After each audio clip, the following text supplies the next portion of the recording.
Magandang araw o magandang gabi po sa inyo aming mga taga-subaybay. Ngayon po ay mag-harvest tayo ng kamatis. So ang kamatis na ito ay halos araw-araw may nahihinog. Basta nagsimula na siyang magkahinugan, sunod-sunod na yung mga bunga niya.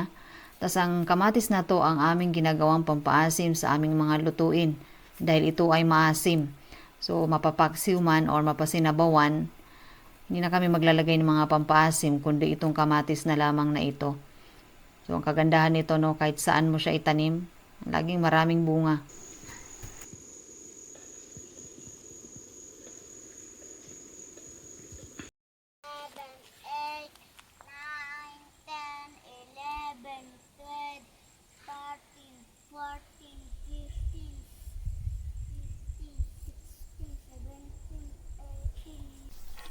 Ang aking isipan ay naiwan doon sa aming bahay. Then, meron akong hinahanap na hindi ko na matagpo-tagpuan. Hindi ko na siya makita-kita kung saan ko siya itinago. Kaya kino-comfort na lamang ako nitong isa na nandun lang yan. Mahanap din natin yan kapag umuwi na tayo dun. So kami ay mag-overnight muli dito sa kubo. At sa awa ng Diyos na kita naman namin yung aming hinahanap. No, nandun lang pala siya. So may mga pagkakataon talaga no na hanap ka ng hanap. And then pagkalipas ng ilang araw, pag binalikan mo, nandun lang pala yung hinahanap mo.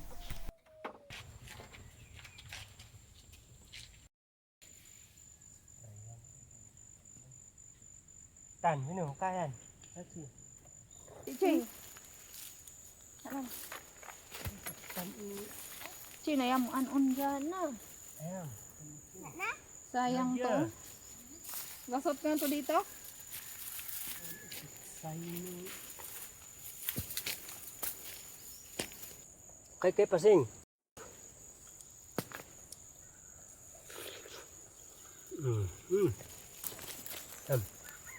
Nah, maganda yan.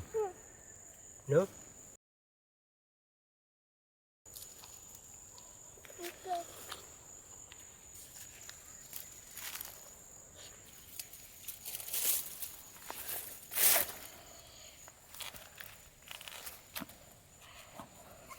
Kok sa?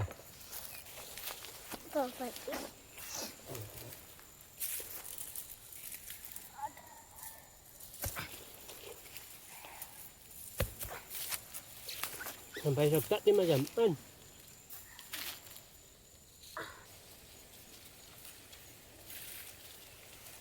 Nam ni ke pasing tak?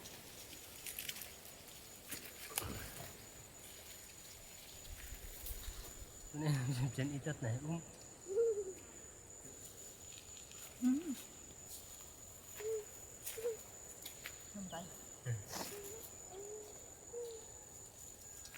Ito na, ito mamutit. Ito mamutit. Ay, masumpa pa yan.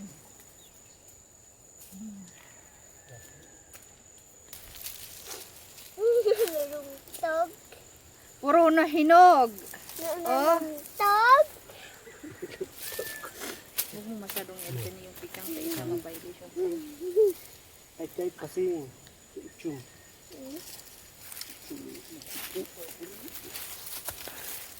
Mani? Mani na. Hapon pa gay nandyan. Hindi pa to. Hindi pa. Ang mga pakwan na to ay halos lahat hinog na, kahit na maliliit pa lang. Hindi lang kasi ito sila naalagaan ng abono. So minsan lamang ito ni Mr. na abonuhan gamit ang organic din na abono na bigay ng DA.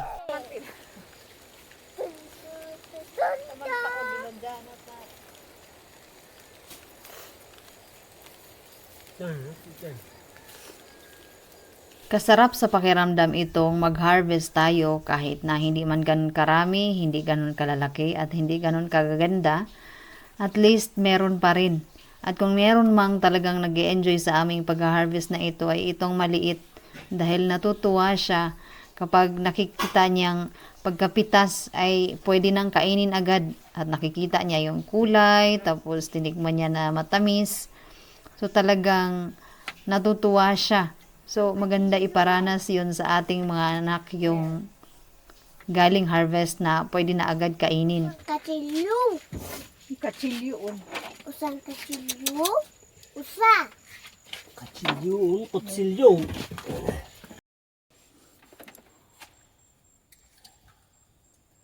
Aminit na uwaga yan. Cuman. Kahit maliit. M raw sa. Square. M raw sa tamo, tiyag.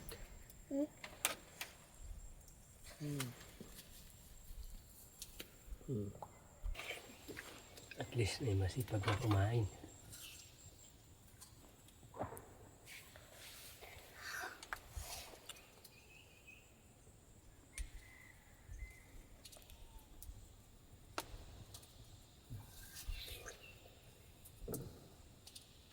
Tuwalan na. Yan, ipumpukan na. Nipon, anong line niya?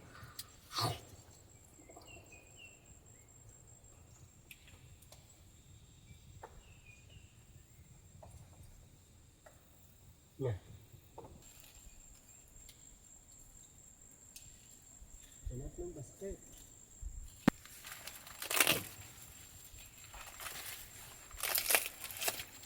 Tiap. Tiap mo.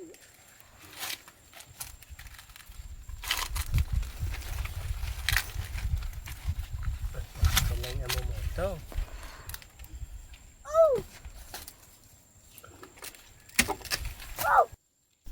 Ang mga mais na to ay medyo malambot pa ang kanilang laman. Kaya nagsample lamang kami ng ilang piraso para lagain dahil yung maliit na yon ay paboritong-paborito niya ang mais. Pansit. Pansit ano, G? Diyan siya mabalay mo ito. Masarap naman yan eh. Panay mo.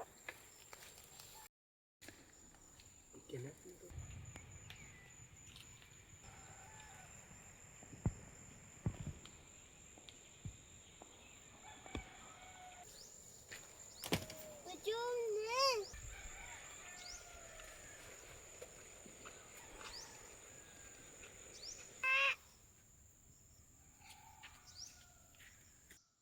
Meron pa kaming natitirang pakwan dito na hindi pa nahihinog at meron ding mga mani na baka sa sunod na buwan ay pwede nang maani.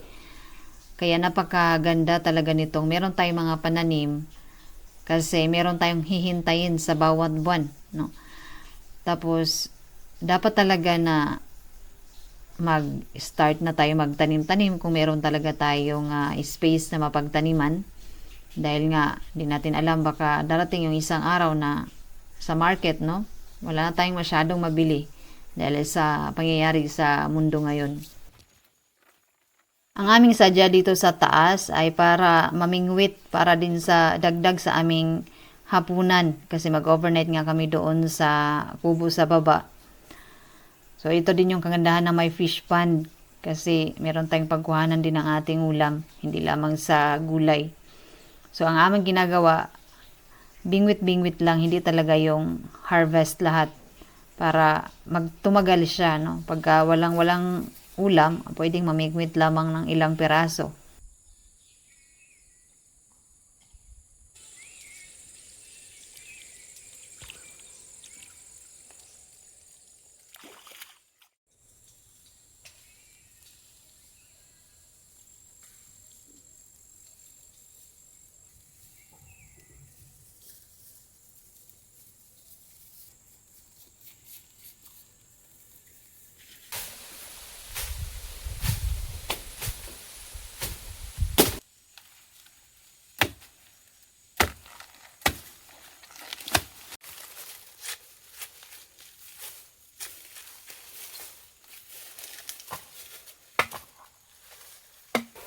Well, Wacat ali pungat sa kawan na magpataw ng panlayan.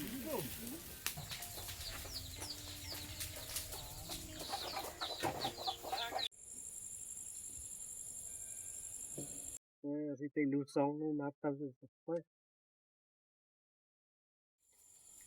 Masubukan ko nga rin mamingwit kung hindi ba ako takbuhan ng mga tilapiyang to. Marami ng malalaki pero mailap sila sa pamain. Ito mga maliliit yung talagang lumalapit. So nakakalibang din ang mamingwit lalo na pagka tuwing hapon at wala ng init. Nakakawala ng stress. Pero kung wala ka ring huli ay nako parang nakakaano din ay kung wala ka pang huli. Pero buti na lamang yung aking anak na master na niya. Kaya siya yung nakadami talaga sa huli. Yung papa niya tagalagay lamang ng pamain. Kaya nakahalos kalahating kaldero naman. Awat? Bago kami bumaba, sabi ko kay Mister na tingnan nga muna natin yung kamote. Baka merong laman yung hindi pa natin na tingnan nung nakaraan. So nagulat kami dahil meron pa, marami-rami pa pala. So sayang kung hindi namin nakuha, baka masira lang sila sa loob or baka kainin lamang ng daga.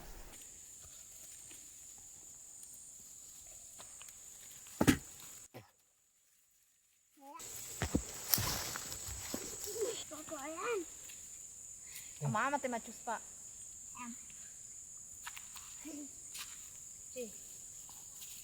Wow. Apa inat? Nakcindik. Tuwang-tuwa siya na siya mismo ang nakakita ng laman ng kamote na medyo may kalakihan pa naman. Kaya talagang lalo siyang nag-excite na hukayin. So, napakaganda na iparana sa ating mga anak na malaman nila kung saan nanggagaling yung mga pagkain na inihahain natin sa ating hapagkainan. Kaya araw-araw meron siyang ilang slice ng kamote na baon niya sa school.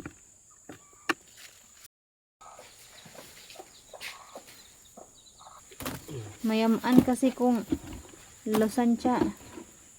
Masisira yung hindi mabasa.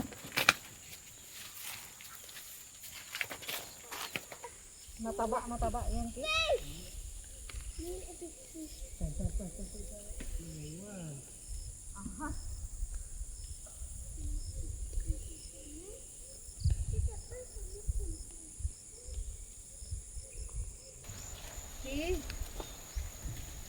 Hindi na to nalagyan.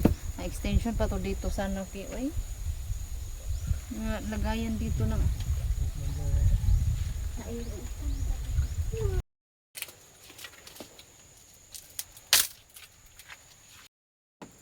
Ito nga ba? Smoke meat.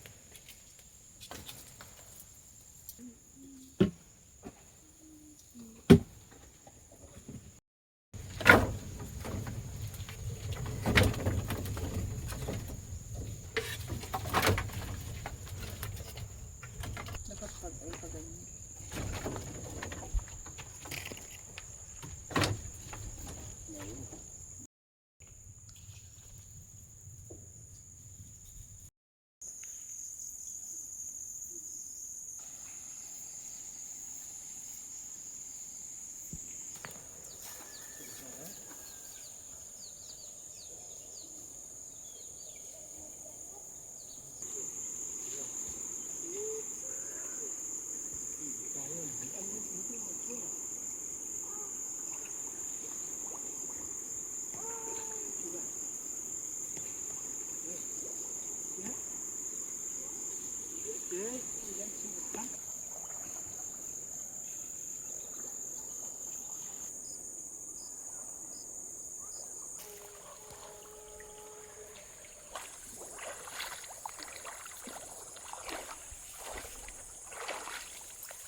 Ito na yung mga buwan ng kasaganahan dito sa bukid.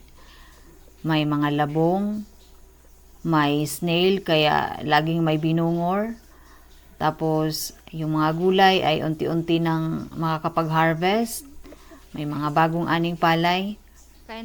Kaya ito yung mga buwan na maraming pagkain ang mga tao dito kung meron kang itinanim nung panahon ng summer. So ngayon ang panahon ng unti-unting pag-harvest ng mga tanim mo.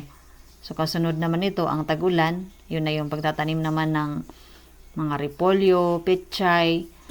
Pero sa ating panahon ngayon na parang unti-unting nagpaparamdam itong Super El Nino. So malaman lamang natin kung anong pwedeng itanim natin sa mga ganitong panahon na mahaba-haba ang tag-init.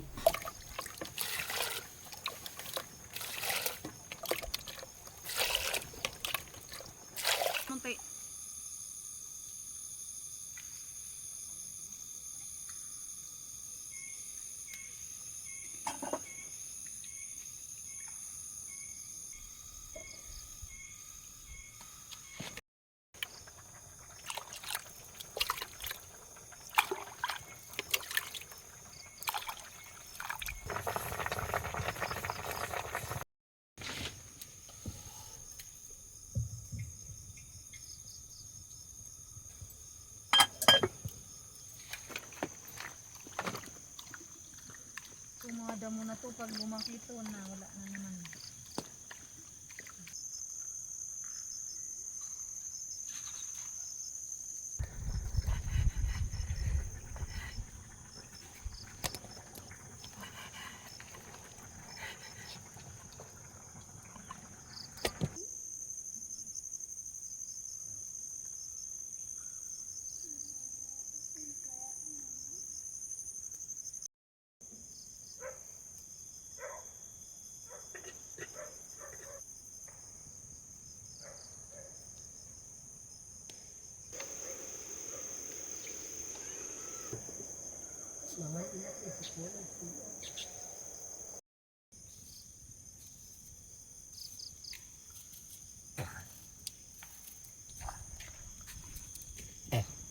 Magkanya-kanya kami ng ulam ngayong gabi.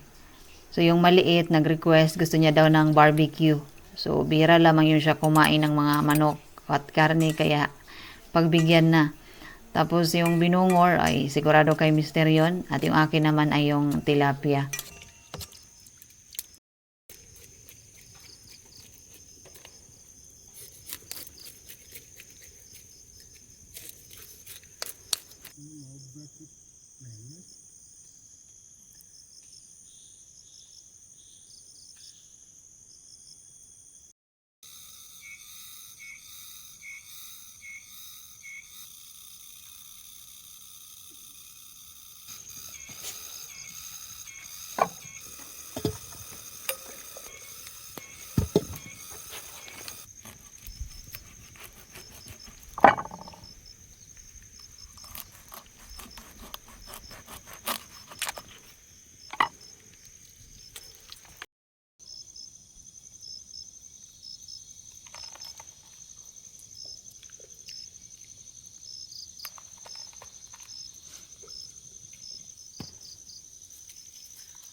Siya lang ang halos umubos sa mais na yon kasi paborito niya nga. Pero hindi naman pa kasi matigas. Malambot pa lang yung laman. Pwede pa nga yan sa mga walang masyadong ngipin.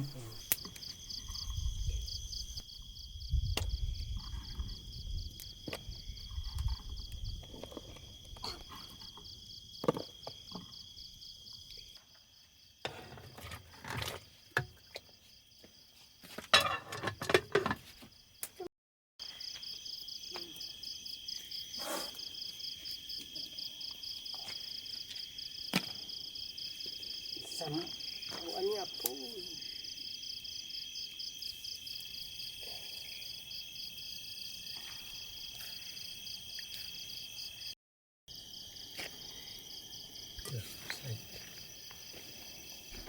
Sudah na to.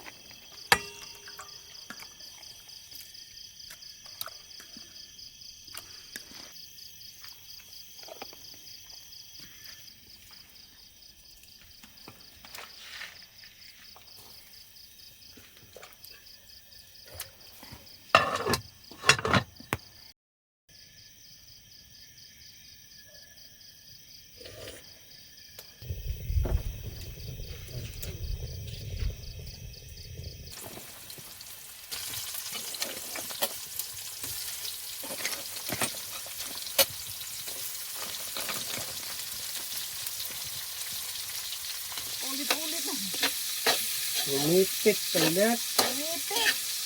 Ang batang to kung minsan nasusubrahan sa kasipagan. Depende sa mga bagay-bagay. Hindi na tinantanan itong kanyang barbecue sa pagpahid ng sauce kaya nangitim na. Iniing. Plus binuol. Edi wow.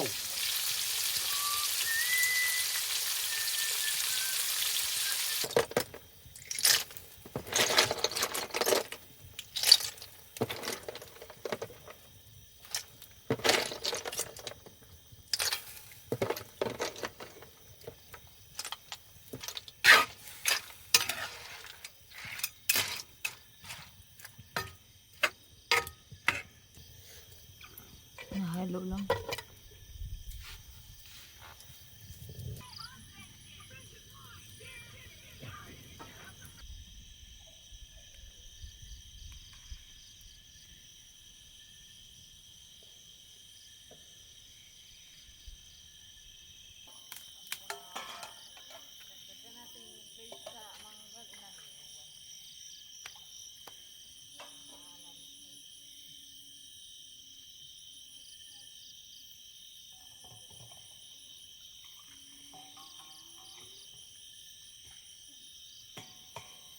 Nakahain na itong aming mga pagkain dito sa labas.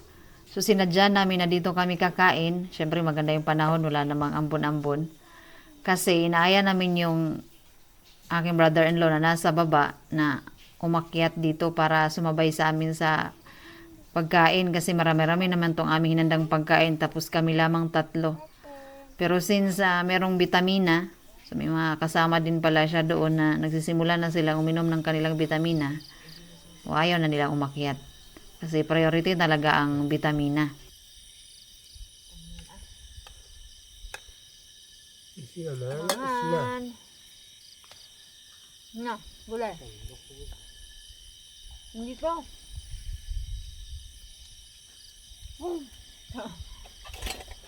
Tingnan ako yun mo.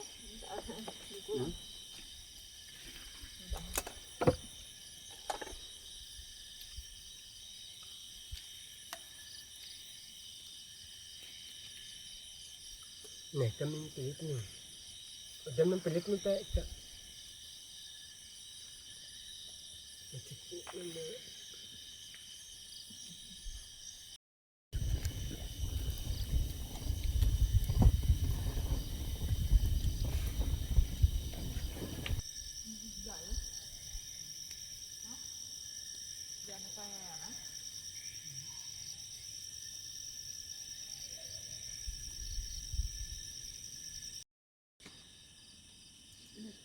Naipatipoy siya. Tuse.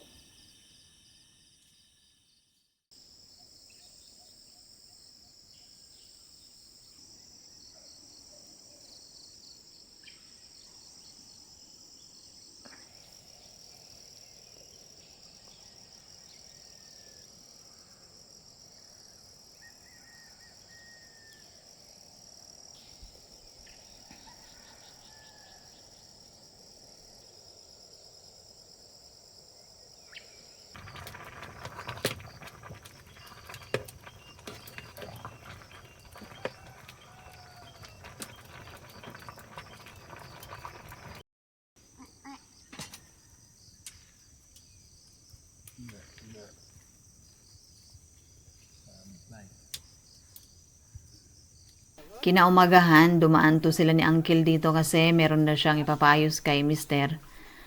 So tamang-tama hindi pa rin kami nakapag-prepare ng aming agahan kaya kape lamang muna ang iserve natin. Ang mahalaga merong kape. Kahit na mainit, no? Biro-biro nga ng mga Pinoy. Sa ibang bansa kasi 'di ba sobrang init. O, dito daw sa Pilipinas ikakape lang 'yan. Pero dito kasi iba yung init dito sa bukid. Mainit pero malamig yung hangin.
Ang kailang kay.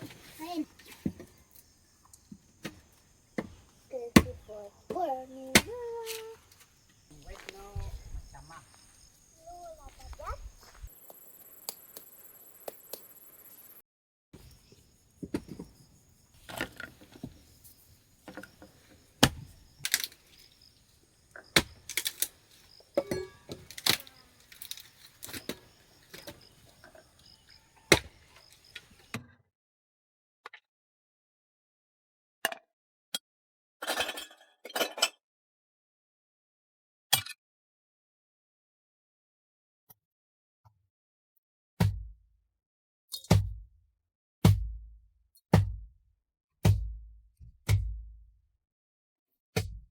Ito ang aming agahan ngayon, yung aming tira kagabi. So mula sa pakwan, tilapia, red rice, binungor, taga rito lang yan sila sa bukid. Pero lang yan sa manok kasi taga city yan siya. So yung mga pagkain namin ay halos dito lang namin nakuha. No, kapag ganitong panahon talaga na masagana. So tayo ay magagahan at napakainit pa naman ang panahon tapos maliit pa tong aming kubo. Kaya ang magsisika na lamang talaga kami dito sa loob. So dito sa likod ang medyo malilim kaya maganda magtambay dito sa likuran. Itong pakwan ay akmang-akma lamang sa aming panahon dito ngayon na bibihira lamang umulan at si Uncle ay nagsipag na lamang talagang magdamo. Ayaw niya daw magagahan dahil tapos na siya doon sa baba. Kaya pakwan na lamang din ang kanyang kinain. At maging man yung mga bata ay nag-enjoy talaga sila sa pagkain ng pakwan. At ito po ang kaganapan ng aming buhay dito sa bukid. At dahil Sunday ngayon, kaya relax-relax muna. Mag-chika-chika, basta wag lamang tayong mag-chika ng buhay ng iba. Maraming salamat muli sa inyong panonood, Native Kalinga.